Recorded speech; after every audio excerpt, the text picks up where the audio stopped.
Consider supporting the work of Notes from an Aspiring Humanitarian by becoming a monthly patron. Your contributions will help keep the resource alive and support its mission. Visit patreon.com/NAHblog to learn more and make a contribution of $3, $5, $10, or $20 per month. Again, that's patreon.com/NAHblog. You can start or stop anytime. Thank you for listening.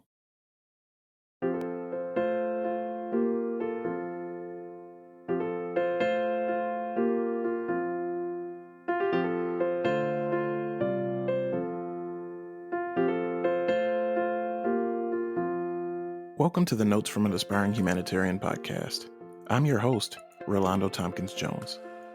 I'm a social worker, social justice educator, writer, organizational consultant, and now podcaster who works to build more equitable and inclusive communities. I am also an aspiring humanitarian. My experiences have shown me that in the process of working for social justice outwardly, it's also important for us to continue to critically examine ourselves, shedding attitudes and behaviors that are oppressive to make room for those that are more inclusive, just, and humanitarian. What is an aspiring humanitarian, you ask? When I say humanitarian, I don't mean humanitarian in the harmful sense of placing ourselves in the role of a benevolent hero who's there to swoop in and save others. I mean dedicating one's life, time, and energy to honoring the ways that our destinies are intertwined. It's about accepting the lifelong pursuit to become more humane to those around us, with the recognition that we lose important parts of our humanity when we allow and enable the suffering of others. It means acknowledging our many contradictions and complications and aspiring to do more, aspiring to do better. It means acknowledging that systems of oppression exist by design and not by accident, and working towards an individual and collective transformation that includes an unshakable belief that our society's safety, viability, survival, and ability to thrive is only as secure as our most marginalized community members. Since 2011, my blog, Notes from an Aspiring Humanitarian, has been a place where I've written and curated content on issues of equity and social justice. Through using written word, film, and video, and other forms of media for social justice education, I hope to continue to expand and enrich the narratives about social issues that face our society and to find ways to take action while encouraging others to do the same. Today, the blog and now the podcast is for others who share a passion for that same journey.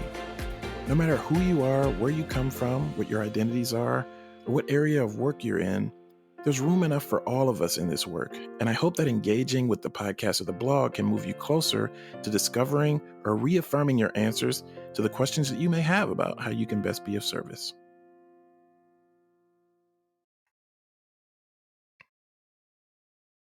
Thank you for choosing the Notes from an Aspiring Humanitarian podcast. I'm your host, Relando Tompkins-Jones. So this week, I'm going to be talking about denial, specifically denial of the influence and the pervasiveness of white supremacy on college campuses. So this week, I'm going to be talking about 6 reasons that colleges and universities need to face race and not ignore it.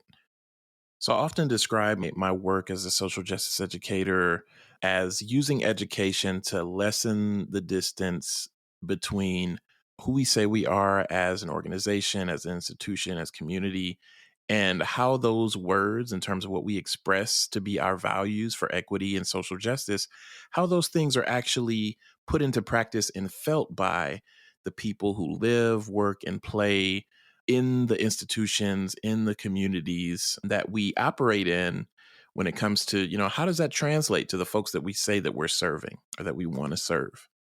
This week's reflections are inspired by some time ago, I had an opportunity to listen to professor and researcher on race, Sean Harper, share experiences of being an evaluator of campus climate on college campuses and what he would describe in his talks as this phenomenon of institutions requesting to get these climate surveys done and these deep dives in terms of assessing where they are when it comes to addressing racism and describing those experiences as institutions ultimately paying to ignore racism. So wanting these assessments, but ultimately having those things be really just about aesthetics to say, hey, this is what we've done. We've done this climate study.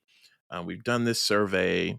We've taken a pulse of where we are currently when it comes to racial equity, but not really following up with that information, not taking any actionable steps. And so I think about how pervasive that phenomenon is within higher education. And so this week's reflection is dedicated to addressing that denial. So, again, I'm going to be sharing 6 reasons that colleges and universities need to face race and not ignore it. So, reason 1, discrepancies between what institutions say they're about and what they actually do. So, during that talk, I can remember Harper talking about how many students are convinced and brought in by the brochures, particularly Black students who are brought in by the brochures of colleges and universities, expecting a more diverse and inclusive environment than they experience in reality. And I've written about this a lot on Notes from Inspiring Humanitarian on the blog itself, and have shared about this in workshops or also anecdotally with folks that I come across. But as a social worker in higher education and an educator and a practitioner, outside of my regularly assigned duties, I've used myself as a resource for students of color who are having feelings of disillusionment when they're met with the contradiction that can exist between the environment that's advertised before they get on campus and the one that they actually experience. Had plenty of instances where folks would find me in my office and say, well, you know what? Hey, on the video, on the brochure at orientation, I was told this particular story, but now that I'm actually on campus and experiencing this in real time, I feel like somebody lied to me. I feel like the story I was told isn't the one that I'm actually getting. The level of inclusiveness that I was supposed to experience, the level of comfort, and even the resources are just not there. And so, one of the main reasons that colleges and universities need to face race and not ignore it is to eliminate those discrepancies between who they say that they are as an institution, what they say they're about, and what they actually do, because it has a really negative impact on students of color. Reason 2, race is treated like a 4-letter word, a taboo topic, and this creates a culture of silence. There are literally environments within higher education where white people are more concerned about being called a racist than they are with actually recognizing how their thought processes and actions uphold white supremacy. Reason 3, self-reports of racial segregation. Now, this really refers to those ways that students, faculty, and staff can identify the places where certain racial groups crowd together on a campus. I'm thinking about a book that was written that asked the question, why are all the Black kids sitting together at the cafeteria? So typically, when I'm asked this question myself, it's usually by a white person in a predominantly white environment. I usually respond by asking them to look around and observe who they're sitting next to. Why is it only noticeable when people of color gather? Have you ever thought about how problematic it is that all the white folks are sitting together or make up the majority of the professors, the directors, the presidents, the provosts, etc. on campus?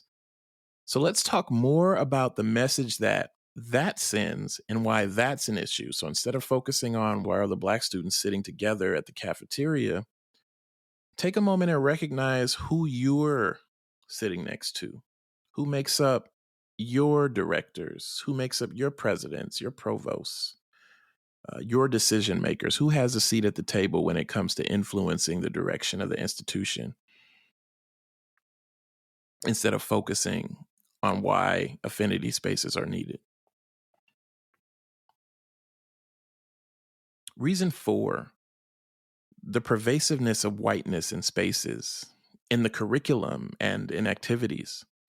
So institutions of higher education are not exempt from their roots in white supremacy. It is important to acknowledge that the curriculum, the spaces, and activities are still very much taught and valued from a Eurocentric framework. This literal erasure of the contributions of people of color only serves to reinforce dangerous messages that place a lack of value on people of color and assert white superiority. Reason 5. There's a consciousness powerlessness paradox among faculty and staff of color who are well aware of the issues, but in some ways feel powerless to do anything about them, as they may have tried to advocate for racial justice on their campuses themselves and face institutional retaliation, or been pushed out of their universities themselves, or have seen it happen to other people. Perhaps they've been around long enough to know that their institution claims to value diversity, inclusion, equity, and social justice, but it really amounts to lip service or broken promises. Either way, this oppressive reality silences dissent and maintains white supremacy. Reason 6. White student, faculty, or staff overestimation of students, faculty, or staff of color's satisfaction with the environment. I remember being at an orientation at a predominantly white institution where presentation after presentation revolved around how great the institution was.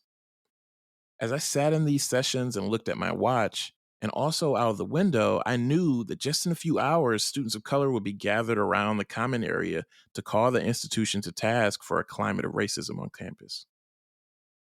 When talking about marginalization, the folks who are more intimately connected with it have a better sense of what's actually taking place than those who don't experience it, and in many ways benefit from that marginalization. So each of these themes are very, very important things to focus on and can serve as a challenge to institutions to put to action, not just in words, but to put some action behind those words, in addition to dedicating resources around any rhetoric that professes a commitment to diversity, inclusion, equity, and social justice. Because anything else amounts to lip service and broken promises.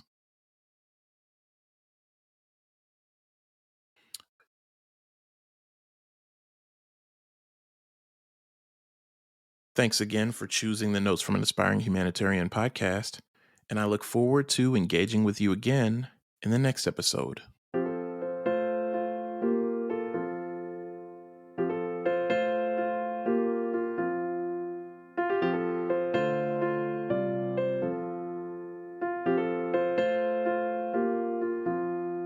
Thank you for listening. If you've enjoyed this episode, make sure to leave a review and subscribe wherever you get your podcasts. To find show notes for this and additional episodes, visit podcast.notesfromanaspiringhumanitarian.com. Notes from an Aspiring Humanitarian is a labor of love and will continue to be. Consider supporting the work of Notes from an Aspiring Humanitarian by becoming a monthly patron. Your contributions will help keep this resource alive and support its mission. Visit patreon.com/NAHblog to learn more and make a contribution of $3, $5, $10, or $20 per month. Again, that's patreon.com/NAHblog. You can start or stop anytime. Thank you for joining me this week. Take care.